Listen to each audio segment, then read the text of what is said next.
Good morning. This is Reverend Pam Geagan from the Center for Spiritual Living, Pleasant Valley in Camarillo, California, welcoming you to uh, our last Ernest Holmes affirmation meditation.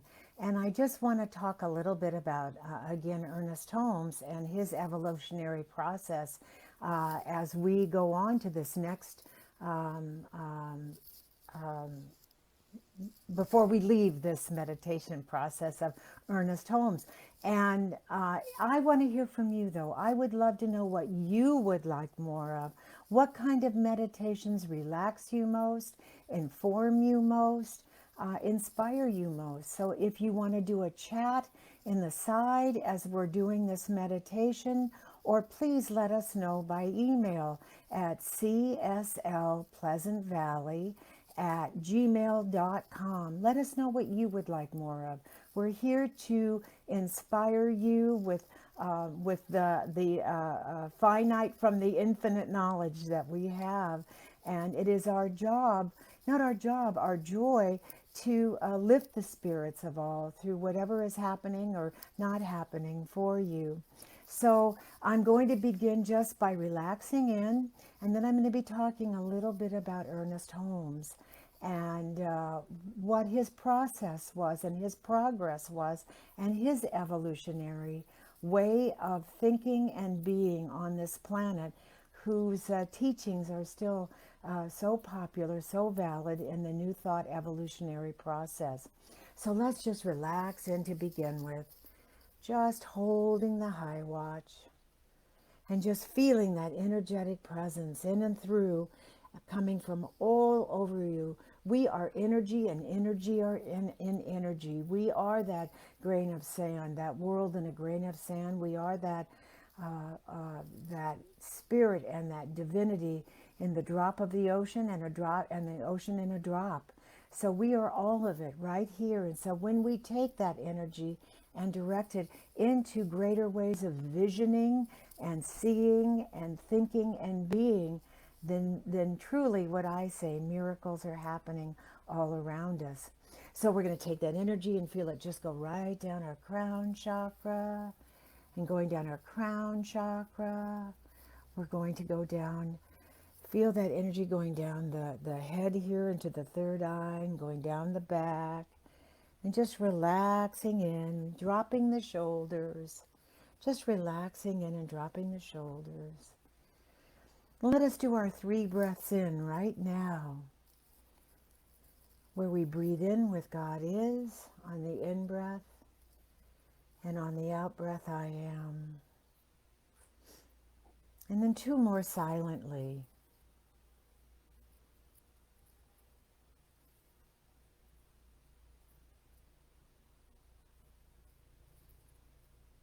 And as we connect with that divine beingness that lies within us,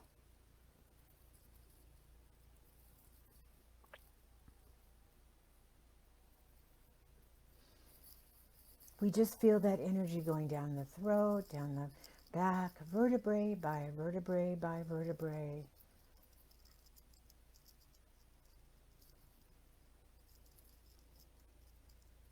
And just relaxing in and then coming down from the back, down to the arms, down from our shoulders, down to the upper arms. Just relaxing your hands in any position you would like them to relax in. And then going down, down, down to the elbows, to the lower arms, to the wrists, to the hands, and feel that energetic presence. Just absolutely shooting out your fingertips. You can even feel that electrical energy many times. And these are our energy wands. That's what these are, our energy wands. So if there's any part of your body that is feeling uncomfortable during this meditation or ever, just connect with Source, breathe in, remember, and direct the power that is all around you, inside you. And then take those energy wands and put them in a place that is bothering you. Just hold them into that place, and they will relax in. The energy will relax in and relieve. Down, we open now our heart chakra, coming down from the back, wrapping around. to the heart chakra, opening the heart chakra. And breathing in with God is I am. And then having that energy. And as the lotus opens, I always see the lotus opening in my heart. So as the lotus opens, it could be just the beautiful lotus, or there could be a divine picture in there, a person, place in there that is guiding and providing you. And so you acknowledge it.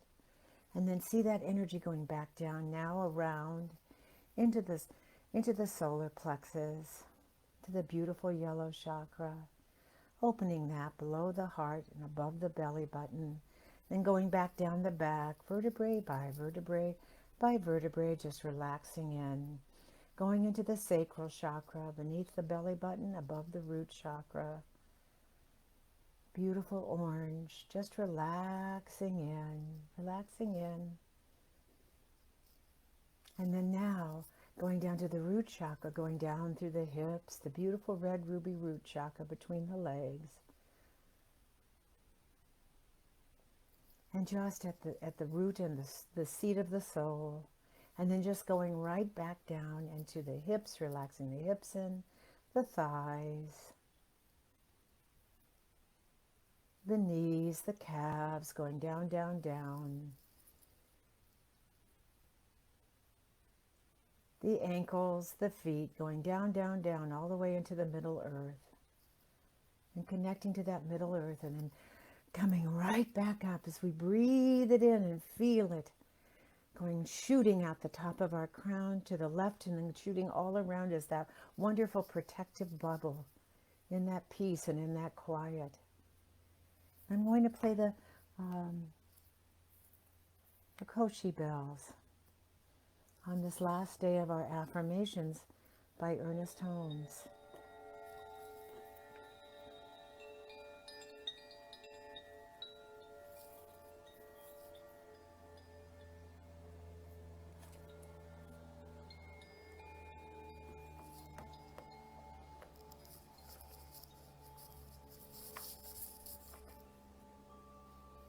And so many don't even know what science of mind is or where it falls in New Thought evolution.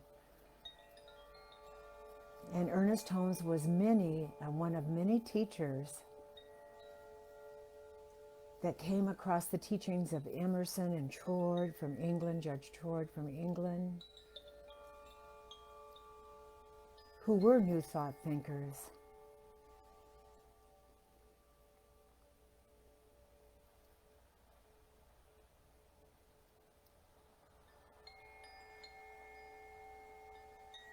And he took those New Thought ideas, which were taking those positive affirmations and turning them into visions that changed our thinking and changed our world.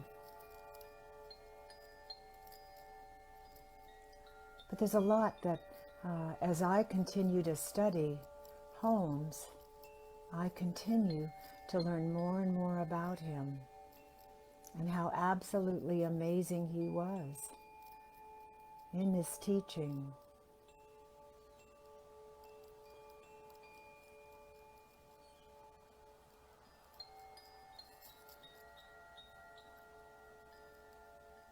And so he began simply wanting to sell his speeches, sell out his auditoriums, which he did.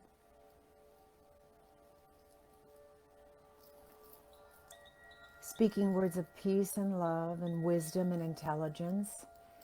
And at first he was very mindful about the mind. And then he began to realize that it took love and law working together.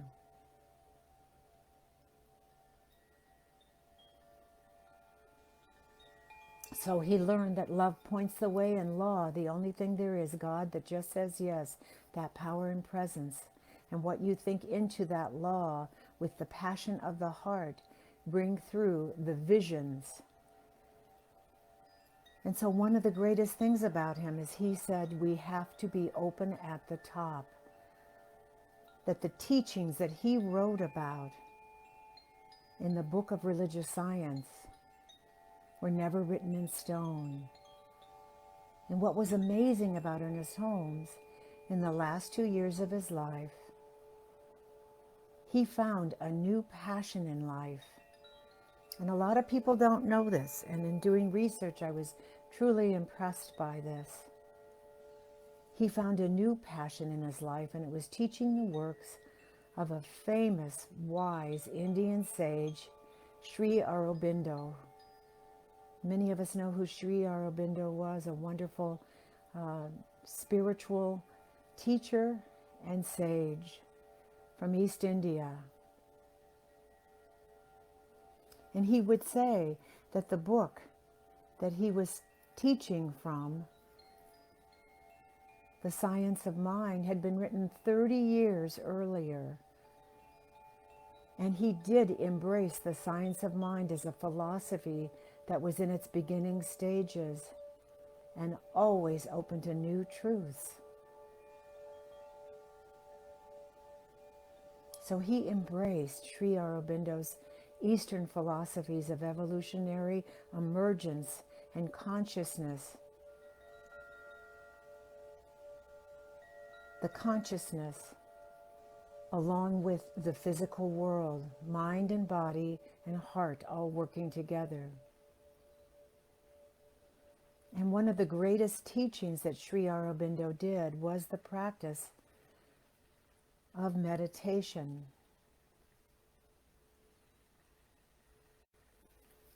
And so toward the end of his life, he lost his practitioner, his greatest fan and greatest teacher also, his wife Hazel. And so through the sadness of losing Hazel and the deepening of who he was without her, the wise teaching of the Eastern sage Sri Aurobindo, and a new man that he met, an evangelical minister, Obadiah Harris. He learned the art of happiness and the art of being happiness and the art of joy. And happiness and joy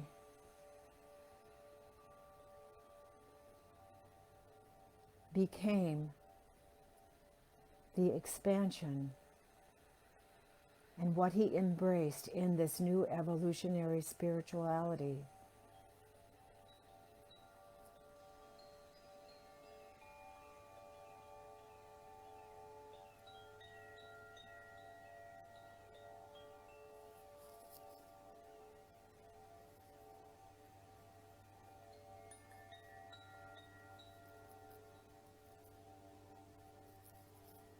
He found the divine joy that he was truly seeking all of his life, that was impervious to sorrows and challenges.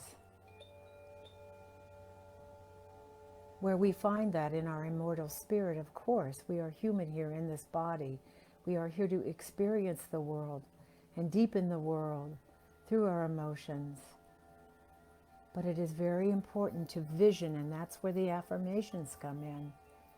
To envision and come with a plan on how to make that vision work for all.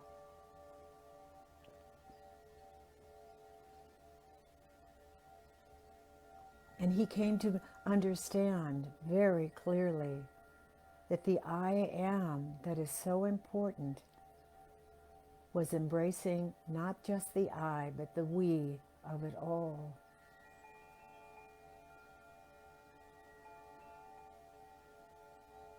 He began to embrace and understand the importance of those fine threads of love that weave through all nationalities, all races, all classes, all species, all animals, and our world. And it was that consciousness explosion within his own awareness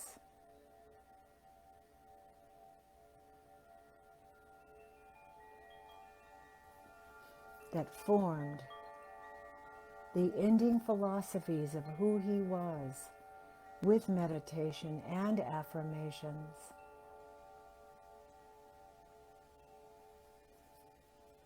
where he learned in living in the possibility is the key to creating a world based on all of those wonderful threads, those colorful threads that make it possible for this manifestation to occur.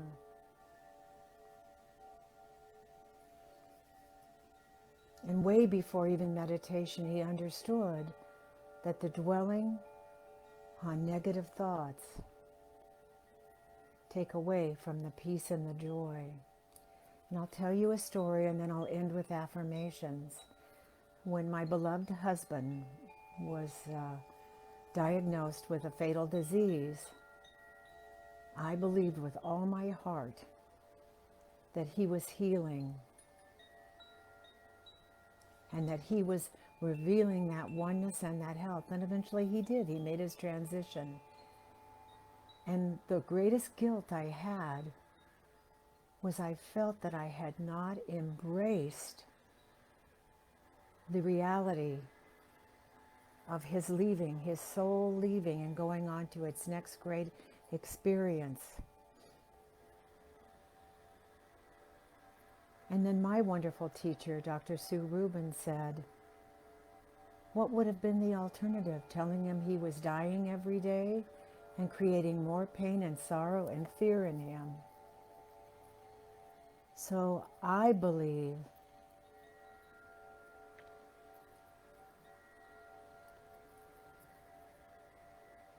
that Patrick did go on to that next great experience.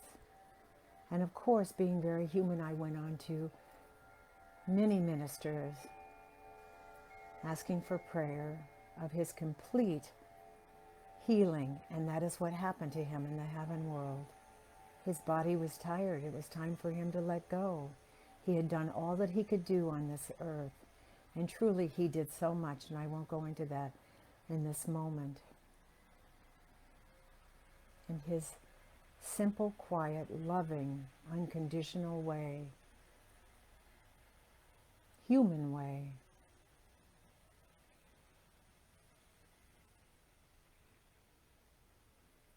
So I'm going to end with a few affirmations. And again, let me know what you would like to hear.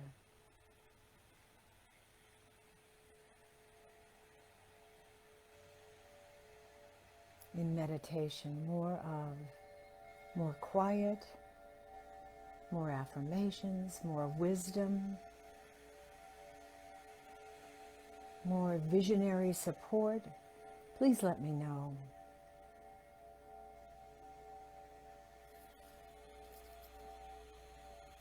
So I'll be doing these affirmations.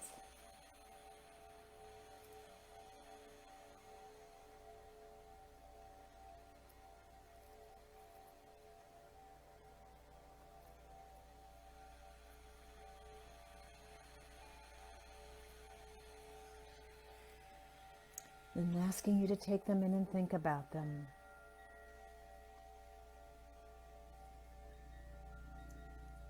I am living an authentic life.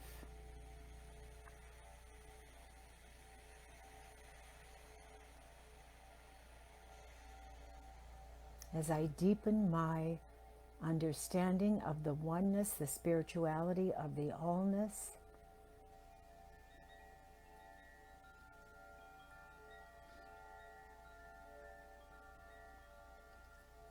I see my thread in all of this. I see that I am a key energetic presence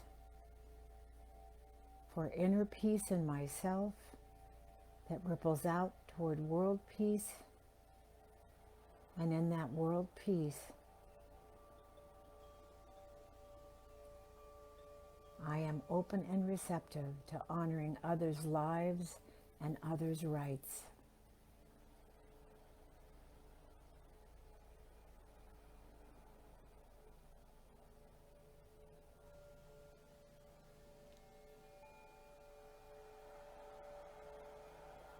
In this new beginning, I come in with the innocence of a child, with supportive people all around me.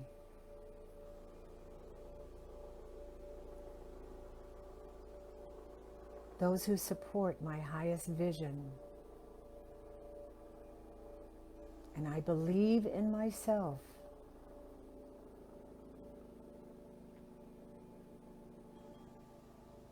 I make my whole life a working prayer.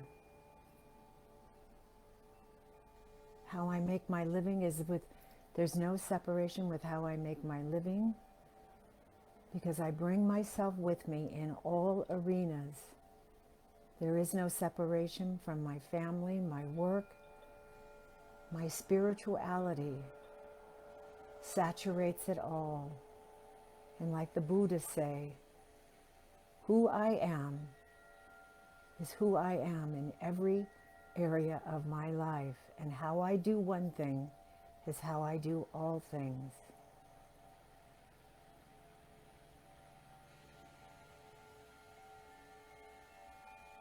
My life is a living work of art.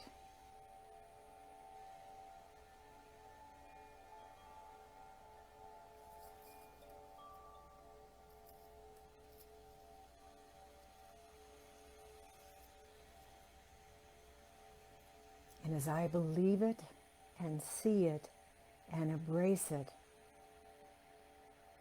as I am pulled by faith instead of letting go of being pushed by fear, I am it, and it is made visible to me in this outer world.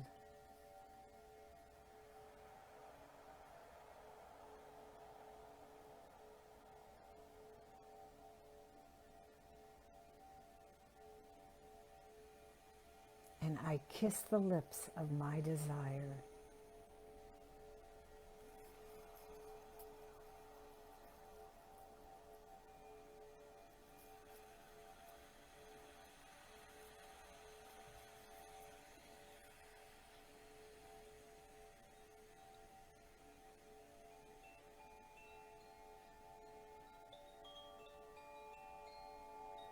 I am joyously embracing the spiritual universe that continues to reveal itself within me.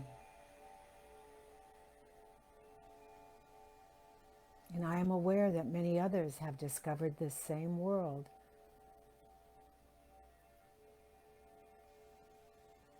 But each must make the discovery for themselves in that I am.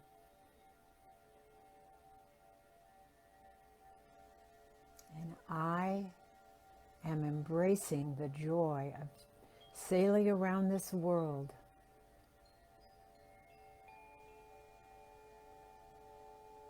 I let go of wasting my time arguing over things,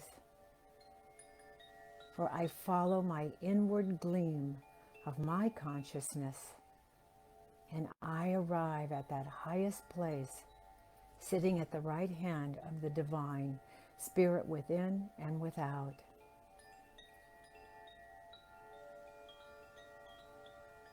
My mind dwells on peace and joy, and that is what manifests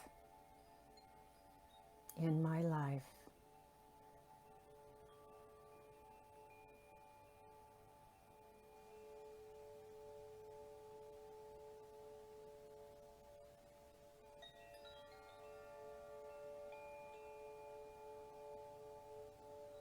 I now am aware that no matter what healing looks like to me, as an agent of holding the high watch for all,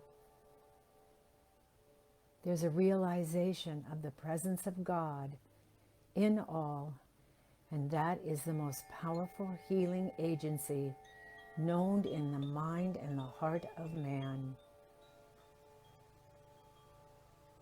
So I hold out always the highest and best for all. I don't outline.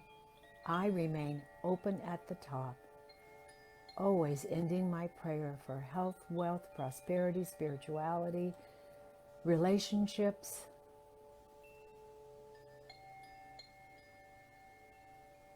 my divine essence with this that I envision at this moment or something better. And I am open at the top to having those revelations reveal themselves in and through and as me.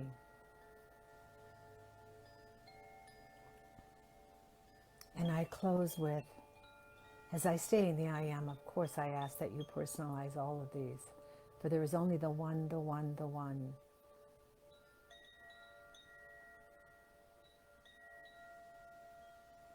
I fully embrace and know that I am the gift of joy that God gives to a wonderful world. Wonderful spelled WONDERFUL and ONEDERFUL.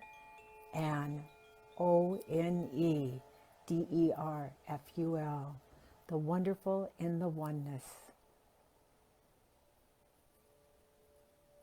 And I just sit with this for a moment.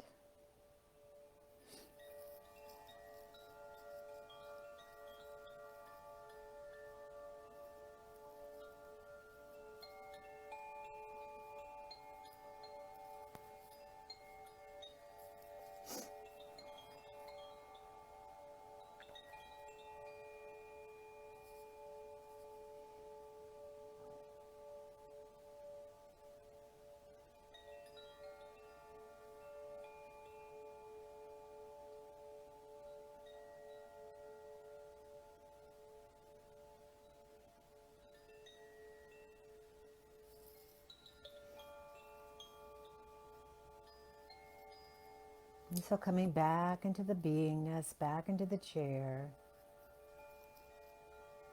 back into the oneness.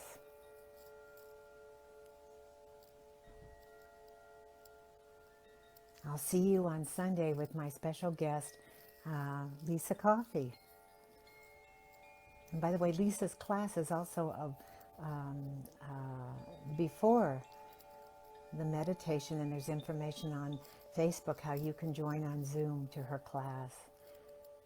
She is such a joy. So in this, namaste, peace out. I love each and every one of you. Let this day be as every day is a new wonderful beginning. God is, I am. That's the only way it can be. See you on the flip side.